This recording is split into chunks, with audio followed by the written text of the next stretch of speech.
So, retro review, The Wire, season 2. Let's get into it. Ain't it obvious? I just got the check for depositing. $750 for the sound wave to get it processed. Won't stop till that shit weighing down my pockets. My main thing, still my main thing. She a blossom. When she ease the pain with the brain, she a doctor. She open up, then a thing thicker than the plot gets. Swear that shit is awesome. Sight for the optics. Young nigga on top. Nike's all I'm rocking, so that all they see is checks from where the head to where the socks fit. No logo on the bifocal, flicking no roach tips. Won't even show my face until all the shows book. Need the cash in advance, leave them all so shook. I'm the guy they chosen. Rise up like the rose and put them on a poster. All the way up in the sky where the stars posted. Sip it on that rose, I put it down on coasters. Stack francs from the waves till I own the ocean. More praises for the sayings, let it all soak in. They like, hey, that shit is flame, bitch, I know I rode it. Going tight, dumb. Hey everybody, welcome back to my channel. This is EBBIE with EBBIE Reviews, and this is going to be my review for The Wire Season 2, Episode 3, Hot Shots. So, oh gosh, I feel like my chair almost threw me down, Jesus.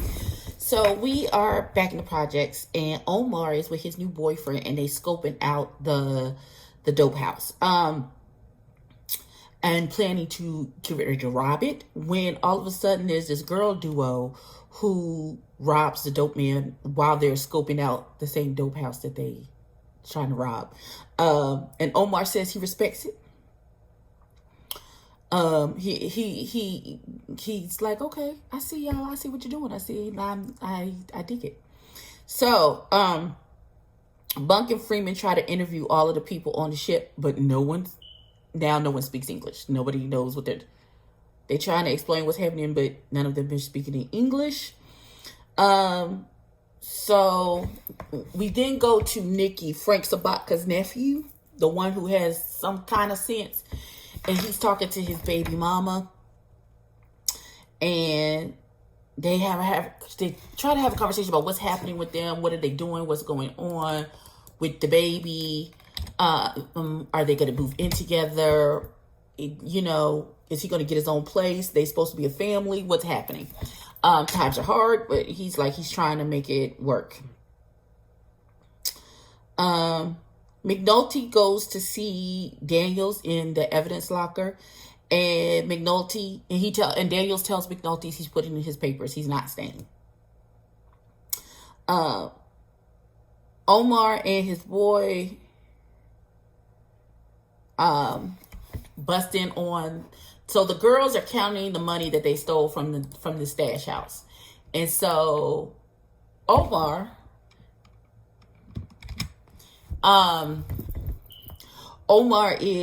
runs up on them and robs them of the money they just robbed from the stash house. Why did we didn't think Omar was going? I don't know. Okay. That tickles me.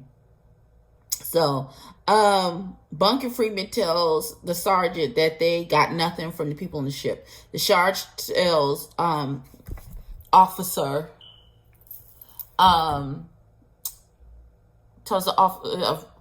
Russell, who is still in uniform, that you're a working detective now, working a murder case. We wear plain clothes over here. So he's like, wear some pantsuits. He try and give her a little direction, put on plain clothes is what he said. It's like you sticking out like a sore thumb, boo.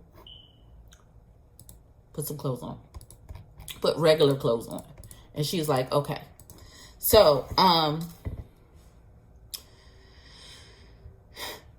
Valchek is still trying to find the van. Talk about it's worth $120,000. Oh my God. The van is going around the world. Every port is adding a bumper sticker and taking a pic of them with the fucking van. Now, the detail into Frank Sabaka, they're not doing anything. They're like, Prez Belusky is like, well, what are we doing? Are we doing this? He's learned so much from the Barksdale case. He doesn't understand why nobody is doing anything to actually see what's happening with the person of interest, who's the target of the detail. So Omar and his boy have teamed up with those two girls who robbed the stash house. Stringer and his boys are laying in wait on the COO, who've been given Weebay a hard time. Omar's boy is jealous of the new girls. He's like, and Omar has to keep telling him that they don't move me like that. And they get to kissing and hugging and all that good stuff. So the CO is re-upping his dope from Butchie. This guy named Butchie. We're going to get into Butchie later. Everything is connected.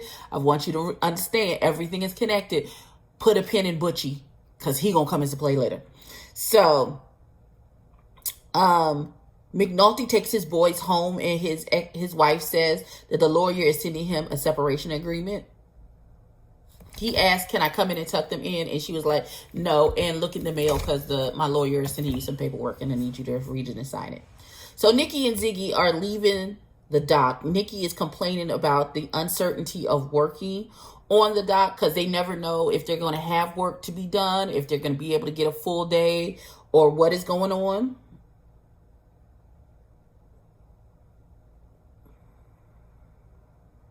So Ziggy is trying to convince him to go in on getting a pack of dope. And he was like, no, because I'm not getting popped for chump change. So Stringer is talking to Butchie. And he tells him the CO will be back around tomorrow. So the CO is, Butchie has no loyalty to that CO. So McNulty is talking to the medical examiner. And he tells him, 3 of the girls had breast implants. And hold on. I lost my plate. Okay. And all of them tested positive for one kind of sex or another. Oral, anal, vaginal. All of them tested positive for having sex.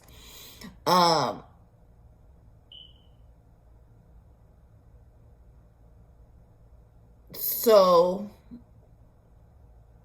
they try to bust into this one stash house where the man don't even come outside. So Omar and the crew, who's now these 2 girls and his boyfriend. So one of the girls walks up to the man's house and he was like, Mr. So-and-so, they messing with this baby again. They keep bullying her. And he looks out the window and he sees her standing with the little girl. And he comes to the door. Clearly, he knows these. I don't know what's happening. I don't know why he would open the door. It seems sketch to me. But he goes to open the door. And, of course, they kick the door in. The urchin are fucked up now. And so they rob his ass. Took advantage of the goodness of that man's heart and robbed him. So the CO is smuggling dope into jail in a pack of Hall's mentholatums. Listen, that makes sense. Just as pretty as you please, he put the package he folded it into some paper and then put the paper in the Halls and then closed the Halls back up. And when he went through the metal detector, he took the Halls out of his pocket, they're not checking the candy. So he just puts it in the tray with his keys and stuff and walks through and then he grabs his stuff up and put it back in his pocket and nobody's the wiser. So, McNulty goes to see Bunk and Freeman, but they already know whatever it is that he has deduced in his head from talking to the medical examiner. And they let him know, no, sir, you're not the only one who can put 2 and 2 together and get 4. We've already arrived with the information that we have to the same conclusion. So Frank is at the diner trying to figure out who they need in their pocket to keep the doc alive. He's not at the diner. He's at a dinner. He's like at a fundraising dinner. And he said and the guy one of his cohorts told him, the person that you really need in your back pocket is Senator Clay Davis. Didn't I tell you this was going to come back? Everything is connected. So he goes to he's like, well, here's what you need to know about Senator Clay Davis. He still got his hands out, even though we've already given him money. So he just going to keep bleeding you dry. And y'all still don't know if y'all going to get what y'all need from him because he seems that type of person. So they gave him $40,000 already. And he's still, can I have $50? That's how he is. Y'all gave him an inch and he trying to take 2 miles, baby. So Buck and Russell talk to the Department of Justice about the case and what's happening. Now it's Valchek's anniversary dinner, and he inquires with Presbeluski about the detail. And Presbeluski is like, well, they ain't doing shit. So he's like, and then he goes in, he was like, and he goes into detail about what they should be doing, what happened on the Barksdale's case, you know, Dr. Blue, and he's giving all these hype and praise to like Daniels and McNulty and them, and what they went through and how smart they were and how they went about it and following the money. So, Stringer goes to see D'Angelo baby mama to remind her that she needs to be taking the baby to see D'Angelo. And so he's asking her, are you good? You and the baby good? Y'all got what y'all need? Blase bloom, blue, blue. And she come out, this trifling heifer. She come out of her room. She's like, oh, that reminds me. And she pulls out some sweater or something and holds it up against Stringer. And she was like, this was his, you know, it's never worn. It still got the tags on it. You know, you could wear it.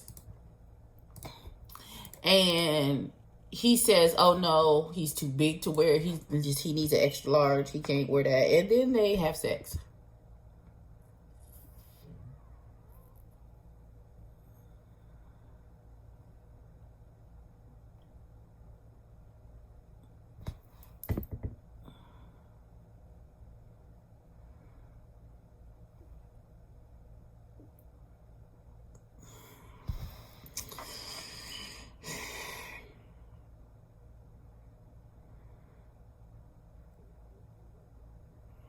So Russell Bunk and McNulty are at the bar, and McNulty says he's going to name the girl he found and find her people. Because that's just who he is as a person. Child. Okay. So Valchek gets to his office and he's going through the mail. And one of the pieces of mail is a picture of the dock people with the van and the stickers from Wilmington, Delaware. Now that thing is somewhere on its way somewhere else, and he's like, "Oh my God!" He gets angry. So one of the dock workers comes to see Frank, and he tells him he only had 5 days of work in the last month, and he's like, "I got rent, I got to pay, I got to do something different. You know, I'm going to get evicted. I'm hiding my car from the repo man. Like, I can't continue this." And he says he's got to leave to make more money. So Ziggy and Nikki are stealing a canister, and they don't even know what's in it. Avon talks to D in the library. Avon tells him he looked dusty and he needs to take a break from the drug, and he agrees. So Avon is really talking to D and like, listen, you starting to look a little funny. He's like, are you sure you got it under control? He was like, yeah. He's like, so that means that if I asked you to take a break, you could just walk away and take a break from it. And he was like, yeah. He's like, I'm only using it to get me through being here in jail and take my mind off of it. He's like, okay, well, do me this favor. Just take a break. Show me that that it's under control. Take a break. And he says yes. Okay, so in the canister that Ziggy and Nikki stole is cameras. So they go to this electronics store and they tell this man, you know, we got all of these cameras. These are the best cameras on the market, Blase Bloom. And they try to negotiate and they come up with a price. And he's like, I'll let you know. I will let you know what's happening. And they say, okay. So,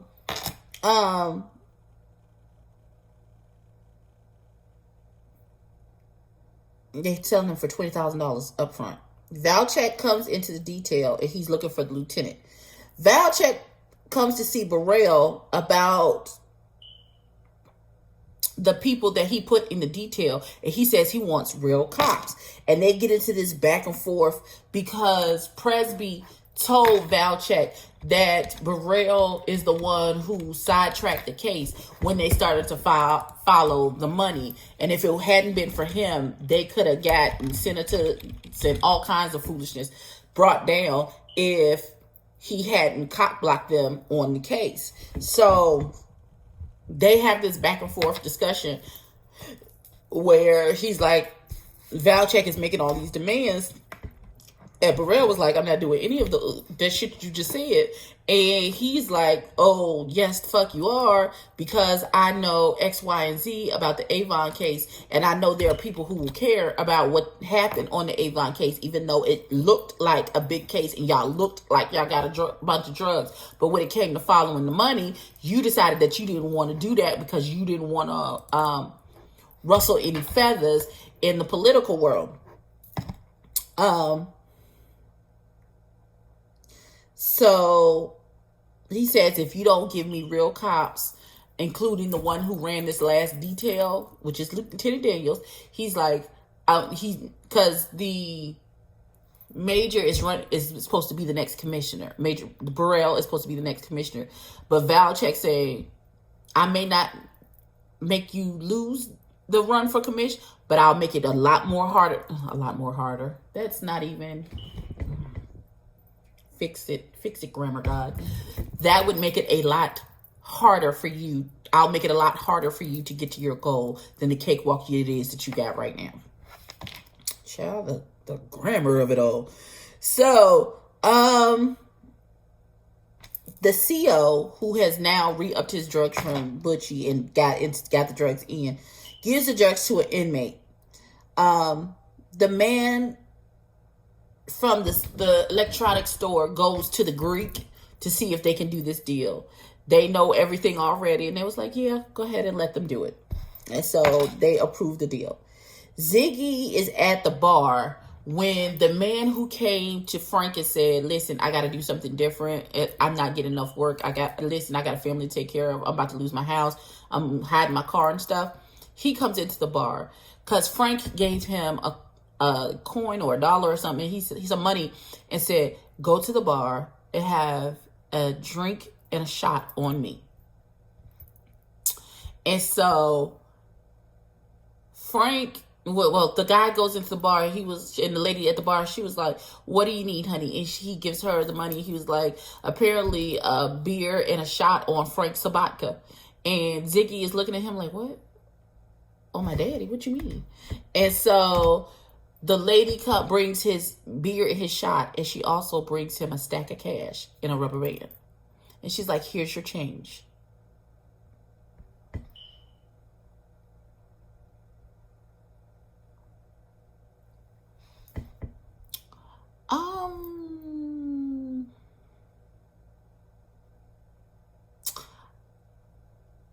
I need to go to a bar where I ask for a beer and a shot on Frank Sabatka, and I get like a couple stacks thrown my way. And he's like, what? This is not mine. She was like, yeah, it's on Frank. And he's like, oh, okay. All right. So we going to put a pin in that because that's going to be relevant again as the season progresses. Put a pin in that. So D is in his cell sleeping. When the alarms start going off and, it seems like there's panic going on outside. And so D gets up and look, and they see the stretcher taking people out, and the guy who the CO gave the drugs to and another inmate are taken out on a stretcher because D had decided not to get high. Like his uncle said, he's given a rest for a couple of days. Apparently, this is what happened. The drugs that the CO was given was tampered with. It was a hot shot, and it killed those two inmates. And so at the end of the episode, you see Avon in his cell reading the book Unbothered because he knew it was going to happen because it's done on purpose. It's all by design. To get that CO in trouble, they have messed with them drugs. And so there'll be an investigation, and it'll come back to the CO. And then the CO will be probably an inmate in that same jail. But we will see. But this is my recap and review for The Wire Season 2, Episode 3, Hot Shots. Please like, comment, and subscribe. Tell a friend to tell a friend, and I will catch you in the next one.